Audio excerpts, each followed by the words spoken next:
Assalamualaikum warahmatullahi wabarakatuh. Halo teman-teman, bagaimana kabarnya? Semoga selalu dalam lindungan Allah. Perkenalkan, nama Ibu adalah Sarah Novianti.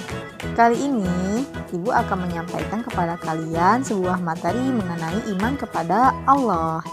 Sebelum kita mulai, mari kita baca doa bersama-sama yuk. Berdoa dimulai. Bismillahirrahmanirrahim. Alhamdulillahi rabbil alamin. Ar-Rahmanir-Rahim.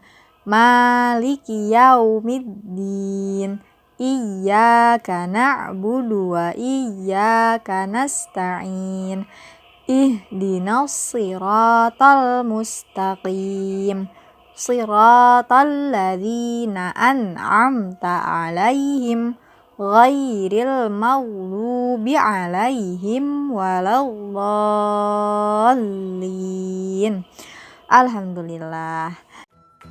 Baik teman-teman, sebelum kita memulai pembelajaran, Ibu akan menjelaskan tujuan kita mempelajari iman kepada Allah tentang Allah itu Esa.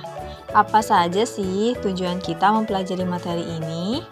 Kita mempelajari mengenai Allah itu Esa agar teman-teman mampu menyebutkan keragaman anggota tubuh sebagai bukti keesaan Allah, menyebutkan manfaat keragaman anggota tubuh sebagai bukti keesaan Allah, menyebutkan keragaman anggota keluarga di rumah sebagai bukti keesaan Allah, dan menyebutkan keragaman di lingkungan sekolah sebagai bukti keesaan Allah.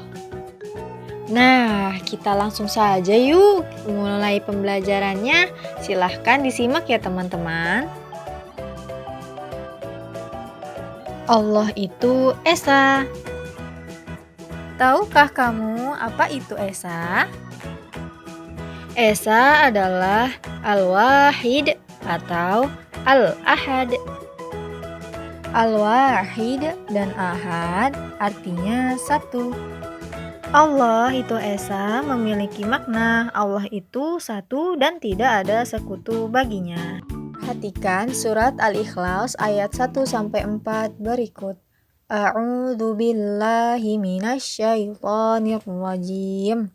Bismillahirrahmanirrahim. Qul huwallahu ahad.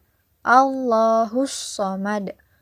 Lam yalid walam yulad walam yakul lahu kufuwan ahad, yang artinya Qul huwallahu ahad. Katakanlah Muhammad, dialah Allah yang Maha Esa. Allahus samad, Allah tempat meminta segala sesuatu. Lam yalid walam yulad, Allah tidak beranak dan tidak pula diperanakan.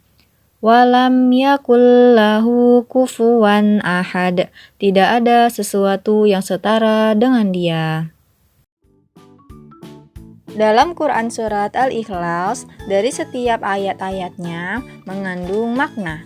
Di antaranya, pada ayat pertama mengandung makna bahwa Allah Maha Esa, Dia satu dan tunggal. Hanya Allah satu-satunya Tuhan yang pantas disembah.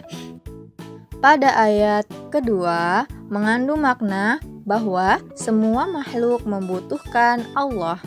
Lalu ayat ketiga mengandung makna bahwa Allah tidak memiliki keluarga selayaknya makhluk yang terdiri atas ayah, ibu, istri, dan anak.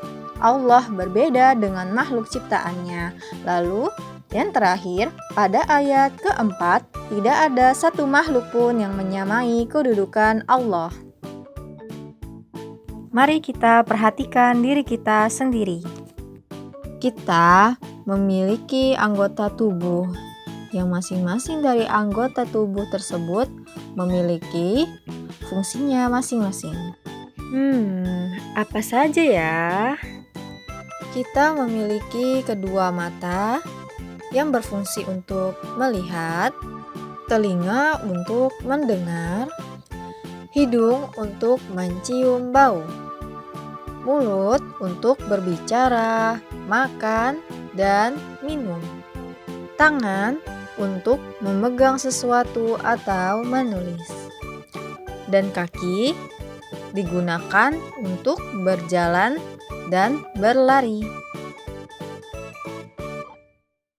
Ingat, siapa yang telah memberi semua nikmat itu? Iya, benar sekali. Dialah Allah Subhanahu wa Ta'ala yang Maha Esa. Allah yang telah memberi semua nikmat itu sehingga kita dapat melihat, mendengar, mengecap, berjalan, serta bernapas hingga saat ini. Maka, bagaimana sikapku setelah mengetahui nikmat ini semua? Sikapku adalah aku harus bersyukur kepada Allah karena diberi anggota tubuh. Maka ingatlah, Allah itu Esa. Nikmat Allah itu banyak sekali, termasuk yang ada di sekitar kita. Apa saja ya? Silahkan simak penjelasan berikutnya ya. Sekarang kita masuk ke lingkungan yang ada di rumah ya. Perhatikan gambar berikut. Teman-teman, gambar tersebut menunjukkan sebuah keluarga kecil yang terdiri atas ibu, adik, kakak, dan ayah. Ayah seorang laki-laki, ia bekerja untuk menafkahi keluarga dan ayah dapat bekerja dari pagi hingga malam karena ayah sehat. Ayah bekerja untuk keluarga karena ayah sangat sayang keluarganya. Ibu adalah seorang perempuan. Ia dapat merawat dan mengurus keluarga dengan sangat baik karena ibu sehat. Dalam keluarga ada kakak yang memiliki usia lebih tua daripada adik.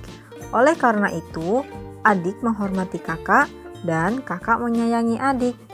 Maka adik dan kakak saling menyayangi dan saling menghormati. Teman-teman, ayah bekerja keras dan ibu yang selalu tulus merawat dan mengurus keluarga di rumah sebagai tanda rasa kasih sayang. Maka kita harus sayang pula kepada ayah dan ibu. Rasa kasih sayang itulah tercipta keluarga yang bahagia. Allah telah menciptakan ayah, ibu, kakak, dan adik. Dan Allah lah yang telah memberikan kesehatan untuk keluarga kita. Allah yang telah memberi nikmat itu semua sehingga kita dapat berkumpul bersama keluarga di rumah. Maka sebagai rasa syukur atas keesaan Allah kepada keluarga kita, hendaknya kita menyayangi serta menghormati ayah, ibu, dan juga saudara kita. Maka sikapku adalah aku bersyukur kepada Allah, keluargaku bahagia. Sekarang lihatlah lingkungan di sekitar sekolah. Sekolah merupakan di mana kita mendapatkan ilmu. Di sekolah, teman-teman mempelajari banyak hal. Nah, di sana ada seseorang yang sangat penting, di mana dengannya kita dapat mengetahui hal-hal yang baru yang sebelumnya belum kita ketahui. Nah, siapa ya? Dia adalah guru. Guru merupakan pahlawan tanpa jasa yang selalu bersabar ketika membimbing kita saat belajar di kelas. Kita dapat menulis, membaca, berhitung, serta mengaji tentu saja atas jasa para guru. Tanpanya kita tidak dapat belajar sendiri. Karena guru telah berjasa dengan tulus mengajar kita, maka hendaknya kita bersikap sopan santun dan menghormati guru di sekolah. Selain belajar bersama guru di kelas, pasti hal yang paling kalian sukai ketika di sekolah itu saat-saat bertemu dengan teman-teman. Berkumpul dengan teman-teman menyenangkan bukan? Bersama teman, kita bisa bermain bersama dan belajar bersama. Bermain dan belajar bersama teman itu sangat menyenangkan. Dari penjelasan-penjelasan tersebut, kita memahami bahwa di sekolah kita memiliki guru yang selalu bersabar membimbing kita di sekolah dan juga teman-teman yang mewarnai hari kita ketika kita di sekolah. Nah, teman-teman, kira-kira siapakah yang telah memberi nikmat itu semua? Tentu saja, dialah Allah Subhanahu wa Ta'ala. Allahu Ahad. Itu semua merupakan bukti Allah itu Esa, karena Allah yang telah menciptakan guru dan teman-teman sehingga kita dapat bertemu dengan mereka dan bahagia menghabiskan waktu belajar bersama guru dan bermain bersama teman di sekolah. Baik teman-teman, dari pembelajaran kita mengenai Allah itu Esa, maka dapat disimpulkan bahwa Allah itu Al-Ahad, Allah itu Esa, atau dalam arti lain Allah itu satu. Meyakini bahwa Allah sebagai Tuhan satu-satunya bagi kita, tidak ada Tuhan yang berhak disembah dan diibadahi dengan benar kecuali Allah. Meyakini bahwa Allah tidak seperti makhluknya. Allah itu berbeda dengan makhluknya. Allah tidak beranak dan tidak pula diperanakan. Mengesahkan Allah cukup dengan menjadikan Allah sebagai pelindung kita. Tidak ada tempat untuk memohon perlindungan di dunia ini kecuali perlindungan Allah. Dari materi yang sudah kita pelajari, adakah yang ingin teman-teman tanyakan? Tidak. Baiklah, bila tidak ada yang ingin ditanyakan, marilah kita tutup pembelajaran kita kali ini dengan membaca hamdalah dan doa kafaratul majelis. Subhanakallahumma wa bihamdika asyhadu an la ilaha illa anta astaghfiruka wa atubu ilaik. Terima kasih teman-teman atas perhatiannya. Semoga bermanfaat untuk kalian ya. Sampai jumpa. Assalamualaikum.